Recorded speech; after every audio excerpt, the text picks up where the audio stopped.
No, ahora sí me parece que estamos ya en comunicación telefónica con el señor Rubén de Leva. Hacíamos la antesala y decíamos nosotros, ¿no? Que precisamente, ¿no? Que en el fútbol profesional destacó nítidamente con Alfonso Ugarte Rubén de Leva. Pero le vamos a dar en primera instancia ya la bienvenida. Don Rubén de Leva, ¿cómo estuvo usted? Muy buenas tardes, bienvenido a Pachamama Deportes. ¿Qué tal, amigos de Pachamama? Un gusto poder conversar con ustedes. Lógicamente que cuando a uno se lo recuerda por algún lugar donde pasó futbolísticamente y sobre todo lo que ha dejado como persona, me parece que es muy grato, que es algo que realmente queda siempre muy muy guardado en el corazón de uno, ¿no? Es un gusto conversar con ustedes, es un gusto que me hayan llamado y a pesar de los malos momentos que estamos viviendo producto del coronavirus, en el cual a todos nos tiene un poco amarrados, un poco atados a la casa, pero tratamos de compartirlo con la familia y bueno, y esperar de que este mal momento pueda pasar lo más rápido posible. A propósito, ¿cómo está pasando sus días, don Rubén de Leva? No está en el Perú, ¿no? Usted, pero también esta es una pandemia mundial que ojalá podamos superarlo pronto, pero ¿cómo lo está pasando en estos momentos?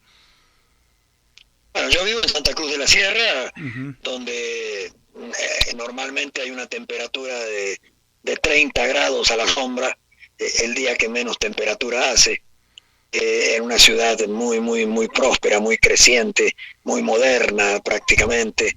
Yo conocí esta ciudad cuando llegué a jugar al fútbol boliviano y era una ciudad en la que tenía 2 anillos y el segundo anillo ya parecía lejos. Y hoy estamos hablando de que es una ciudad que tiene 9 anillos que recorren en círculo toda la ciudad y que prácticamente ya se ha acercado hasta el aeropuerto de Viruiyu. Entonces vivo en una ciudad muy muy confortable, muy linda, muy moderna y tratando de sobrellevar este mal momento, estando acá en la casa con la familia, tratando de pasar la mayor cantidad de horas posible, porque al no haber fútbol, que es prácticamente la actividad que a nosotros nos concierne, eso hace de que uno tenga que quedarse muchísimo más tiempo en la casa, ¿no?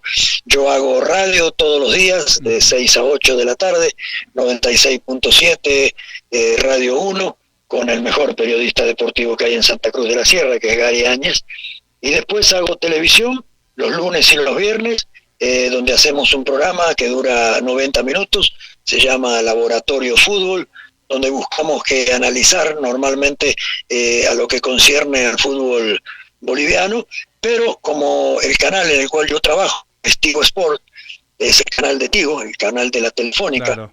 Tiene los derechos del fútbol inglés y del fútbol español, también normalmente tengo un bloque en algún noticiero en el cual analizo el partido más importante de la jornada.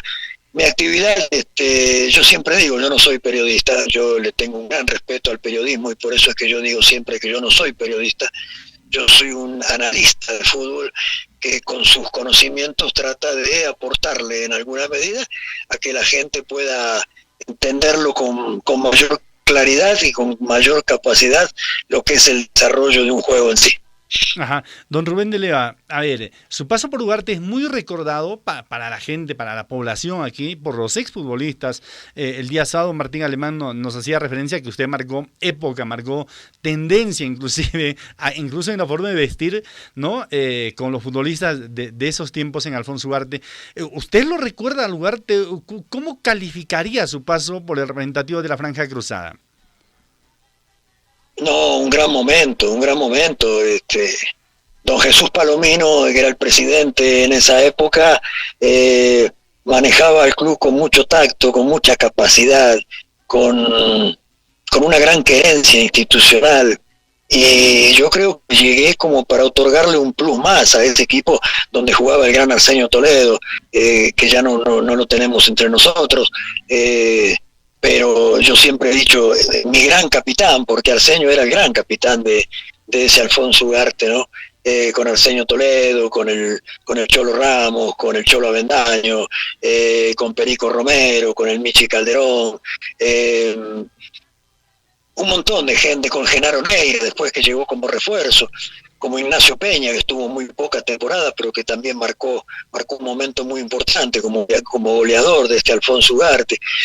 Yo digo que más allá de de los ya conocidos por todos ustedes, que son los que radican normalmente ahí en Puno, como Moisés Vargas, gente muy querida, gente con la cual yo sigo teniendo contacto por intermedio del Facebook, del Messenger, y a los cuales recuerdo con mucho cariño porque hemos vivido momentos muy lindos. No nos olvidemos que hemos llegado a una liguilla para Copa Libertadores en el Estadio Nacional, con un atractivo muy grande, producto de que ese año había fallecido en el accidente de Ventanilla los futbolistas de Alianza Lima. Era un estadio nacional repleto, con 50.000 personas cada fecha, con 10.000 personas que quedaban afuera porque se agotaban las localidades, que era televisado por Televisión Nacional del Perú, y que realmente creo que marcó en todos nosotros un momento muy, pero muy importante en la carrera de futbolística de cada uno de nosotros.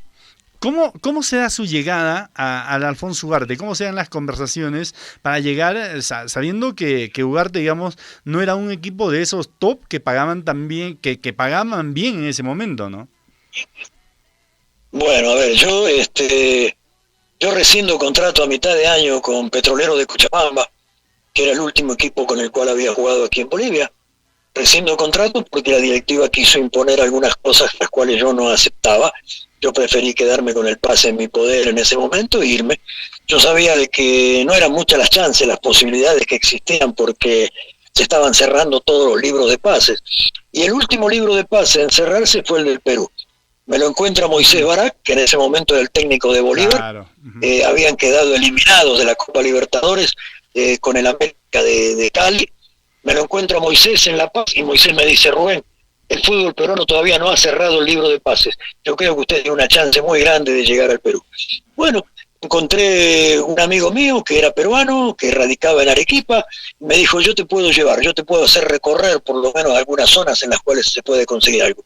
Tuve conversaciones con San Agustín, estuve a punto de hacerlo con San Agustín en Lima, estuve a punto también de cerrar un contrato importante con otro equipo que estaba en Copa Libertadores, y apareció en ese momento el delegado de Alfonso Ugarte y me dijo: no se apure, yo voy a hablar con mi presidente, que era Jesús Palomino, junto con Pocho, su hermano, era el vicepresidente y eran los dos más importantes dentro de Ugarte, y me dijo: ¿cuánto quiere? Le di mi propuesta. Me dijo: mire, esto es lo que le ofrece Alfonso Ugarte.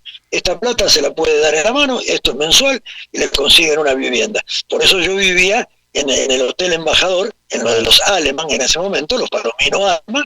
Ya a mí me habían armado una muy linda habitación al lado del sauna, y yo vivía en el hotel de ellos, y realmente tengo un recuerdo imborrable para mí de esa familia, ¿no?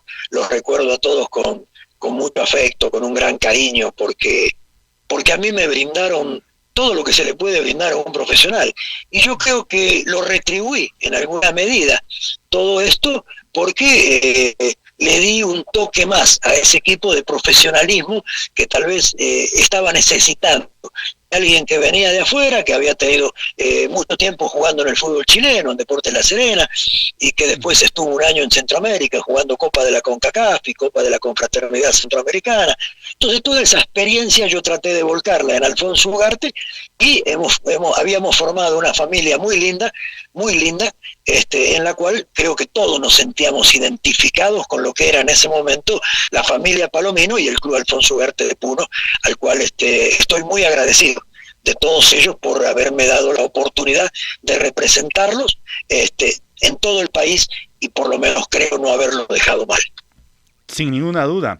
Ahora, ¿había presión? ¿Se sentía algo de parte de la hinchada por repetir la campaña inolvidable que se tuvo?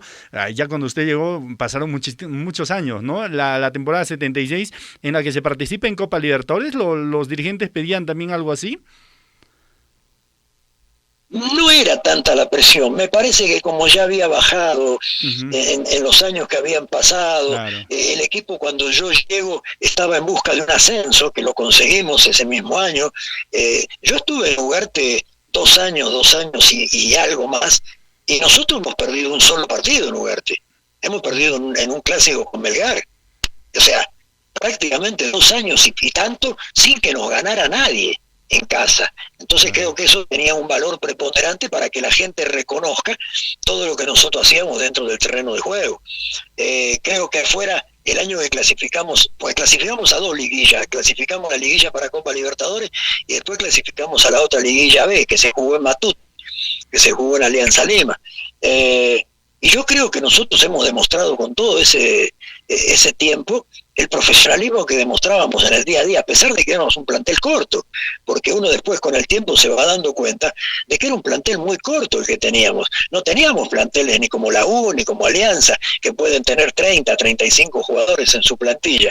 Nosotros éramos 18, 20, y con esos había que apretar los dientes y salir a pelearla en cualquier cancha y tratar de sacar la mayor cantidad de puntos, porque el esfuerzo que sabíamos que hacía la directiva en ese momento tenía que ser recompensado. Claro, sin ninguna duda. Ahora, había tanto, porque en ese momento, ¿no?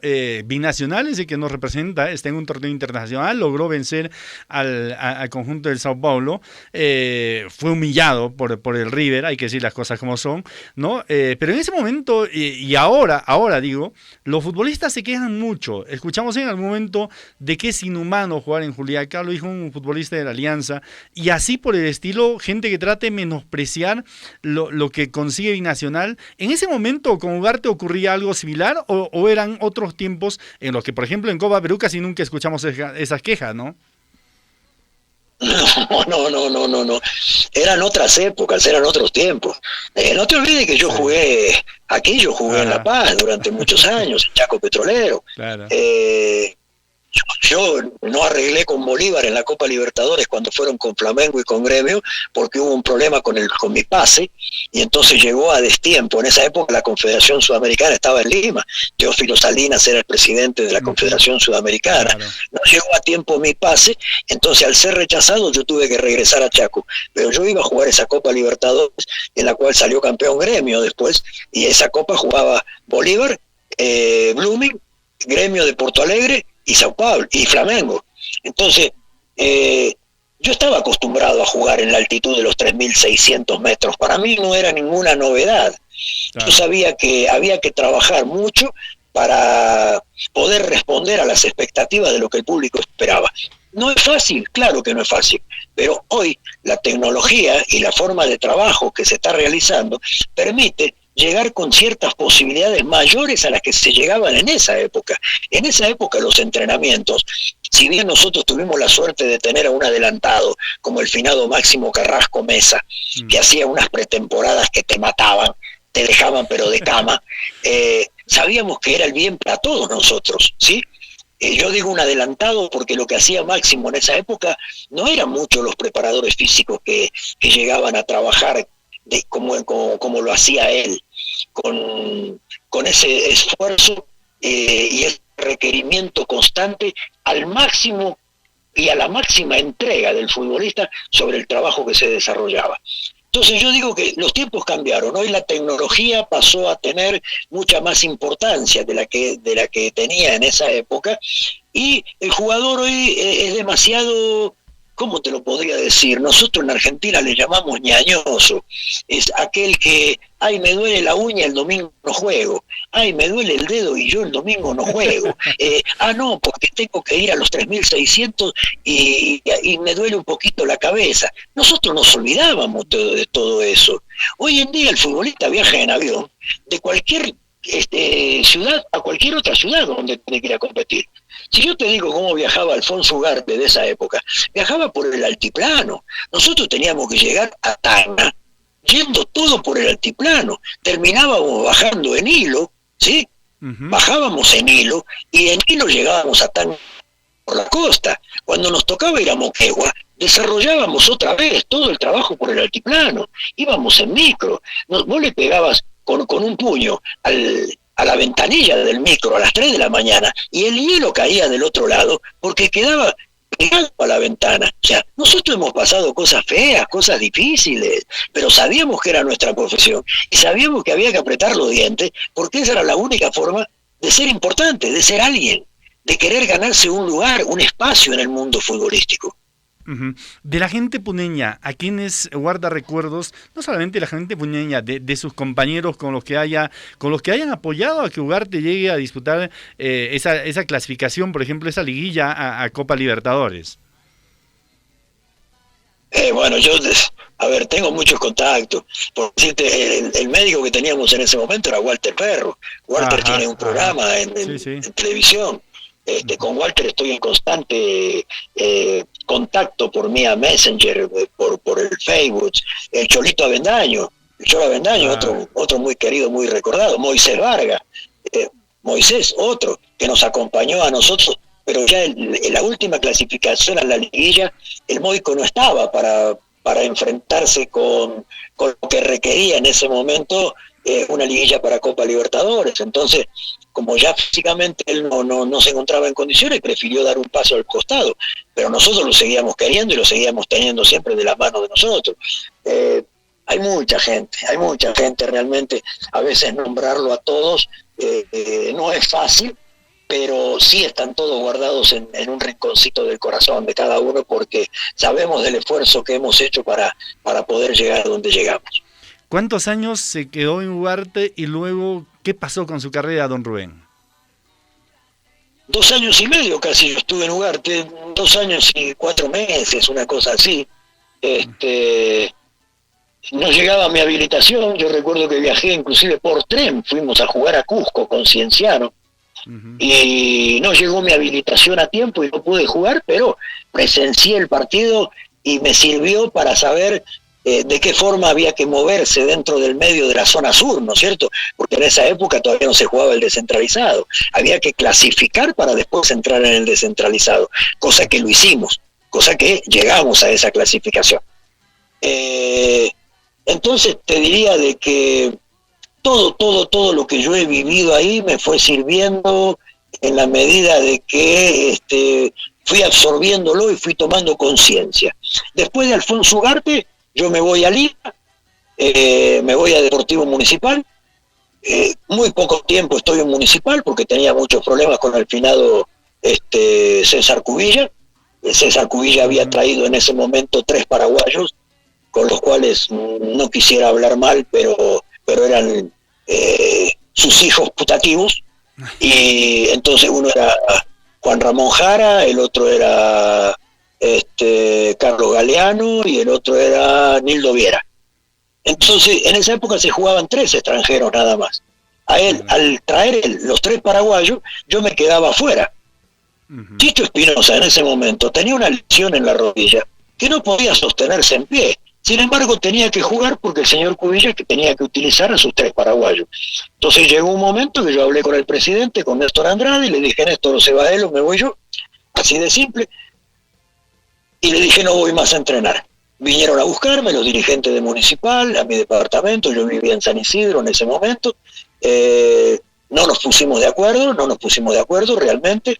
Yo jugué creo que algo de 3, 4 partidos nada más en el Muni, y apareció una oferta de Bolivia otra vez para venirme a Blooming, y un empresario, resulta que Blooming tenía de arquero a Enrique Vidallea, un arquero que llegó a ser inclusive seleccionado argentino. Había tenido un problema con una lesión, y que Vidallea, arquero de aquel argentino junior que jugó la final de Copa Intercontinental en Japón, y me voy a Blooming. Me voy a préstamo de Municipal a Blooming. Llego a Blooming, tengo un torneo bien, aceptable, pero mi préstamo vencía, me regreso a Lima, y cuando yo estaba por regresarme a Lima, el gerente de Blooming me dice: Rubén, ¿a quién le hago el nombre del pase suyo? Hágalo a mi nombre, le dije. O sea que mi pase pasaba a ser propiedad y ya dejaba de pertenecer a Deportivo Municipal. Así que llego a Lima y el doctor, ahí se me fue el apellido ahora en este momento, el doctor Iqueda, que tiene su clínica en Lima, por la zona de 2 de Mayo, viene, me habla y me llevan a la AELU. Y entonces termino jugando en el AELU, en el equipo de la colonia de japonesa, que ese año jugaba en primera división, con Juan Mármol, con Robert Yamamoto, con Lucho García, con Mario Cisterna, con Marito Cisterna, que jugó tantos años en Ugarte. Después yo lo llevé a Ugarte cuando fui técnico de Ugarte. Bueno, y con JJ Oré, con toda esa gente yo jugué en el AELU. Un partido frente a Sport Boys en el Estadio Nacional, me hace un gol de tiro libre Claudio Adao, y no me lo perdoné. Me di cuenta de que era la hora de ponerle punto final a la carrera futbolística antes de que de afuera comiencen a insultarlo a uno o a decirle ya es hora que te retires. Claro. Todas esas cositas yo no las podía soportar. Entonces fue que una mañana me levanto después de ese gol que me hace Claudio Adao, un gol de tiro libre en el arco que daba a los túneles del Estadio Nacional. Volé, no llegué, alcancé a rozar, la pelota se introdujo por la parte exterior del lado de adentro, y llegué a mi casa y dije, antes de que me coma otro gol como el que me acabo de comer, nadie me echó la culpa del gol, pero sin embargo yo era tan analista de mí que dije, no, yo no me puedo comer este gol. Y entonces tomé la decisión del día martes, ir al entrenamiento de Caelo. El técnico era don Diego Aburto. Le dije, don Diego, hasta aquí llegué, me voy a retirar. No, me dijo, vos estás loco. ¿Quién te ha dicho algo del gol ese? Nadie te ha dicho nada. No, vos no te vas. Don Diego, yo ya lo he resuelto. Voy a dejar el fútbol. Bueno, la gente de la ELU se portó muy, pero muy bien conmigo. En ese momento recogí mis cosas, le dije a Luchín, que era el utilero, me despedí de los chicos, y a pesar de que el técnico no quería, yo ya había tomado la decisión. Después de eso me vino a buscar Melgar a Lima. En ese momento su delegada era María Eugenia Blanco. Me dijo que Melgar siempre me había querido, que Melgar me hubiese querido tener siempre en su equipo. Y le dije, no, yo ya había tomado la decisión de retirarme y no acepté, y no quise irme a Melgar de Arequipa. Una porque yo ya había tomado la decisión, y otra por el respeto que tenía por Alfonso Ugarte, de no tener que enfrentarlo, de no tener que jugar en la zona sur frente a un equipo al cual yo lo quería y mucho, ¿no? Entonces ahí dejo de jugar. A los 3-4 días comienzo a trabajar como asistente técnico de Ramón Quiroga en Deportivo Municipal. Trabajo con Ramón. Después llega Gustavo Merino. Gustavo Merino me quiere como su asistente también. Me sigo quedando con él. Después nos fuimos a Cipesa, en aquel Cipesa que había ascendido a Primera División y que clasificó para la Copa Merconorte. Formamos un buen plantel. Yo lo llevé a Julio César Valerio, que en paz descanse, que Dios lo tenga en su gloria. Yo lo llevé al fútbol peruano a Julio. Después de ahí pasó al Sporting Cristal. Claro. Entonces tuve todo ese paso por el fútbol peruano y me di cuenta de que no alcanzaba con haber sido futbolista, que no alcanzaba solamente con eso, que había que estudiar, que había que hacer algo más para poder tomar un equipo y dirigirlo. Y comencé a estudiar para técnico, me recibí, trabajé con Carlos Jurado después, ya titulado, pero como asistente de campo. Yo siempre digo que aquel que se recibe cree que lo sabe todo y en realidad todavía no sabe nada. Tiene que trabajar siempre detrás de alguien mucho más experimentado, como para ir sacando conclusiones y después poder llevarlas al gusto de uno, futbolístico, ¿entiende? Trabajé con Carlos Jurado, hicimos con Carlos hicimos los 3 de la exposición, hicimos Municipal también, y después formamos aquel Cienciano, porque nosotros llevamos a los mexicanos que tenía Cienciano, a Oscar Olvera, al otro Olvera, que después llegó del Puebla. Nosotros lo llevamos a Cienciano. Mauriño Mendoza, que habíamos jugado en contra muchísimas veces, Wilson Varela, Ismael Segarra, Juliano Portilla, un montón de jugadores que llevamos a Cienciano. Armamos una buena campaña, no tuvimos la suerte de clasificar. Después, cuando nos fuimos, ese equipo lo tomó Freddy Ternero, le dio 2 o 3 toquecitos, y con eso, después de nosotros agarró Franco Navarro, claro, con Wilmar Valencia. No le fue bien a ellos, muy rápidamente salieron, y después sí, llegó Freddy Ternero, hizo un par de retoques a ese equipo, dejó la base de que nosotros habíamos amado, y llegó hasta donde llegó, ¿no? Clasificó y llegó a ser campeón de una Sudamericana. Sí, eso es muy cierto. Don Rubén, yo le agradezco por esta diferencia con nuestros oyentes, con nuestros seguidores y con la región de Puno. Estaremos siempre en permanente contacto y hasta cualquier momento, ¿eh? Siempre a disposición de ustedes, saben que los quiero mucho Puno, quiero mucho al Alfonso Ugarte, siempre deseo de que Ugarte vuelva a estar en primera porque es donde se merece, porque es su gente, porque es su público, porque el Torre Velón se lo pide. Suerte para todos, muchísimas gracias por haberse acordado de mí. hasta cualquier momento, acá tienen siempre un amigo. Perfecto. Estuvo don Rubén de Leva, ¿no? Un arquero que marcó época en el conjunto de la Franja Cruzada. Vámonos a la pausa inmediatamente, luego retornamos con más acá en el programa.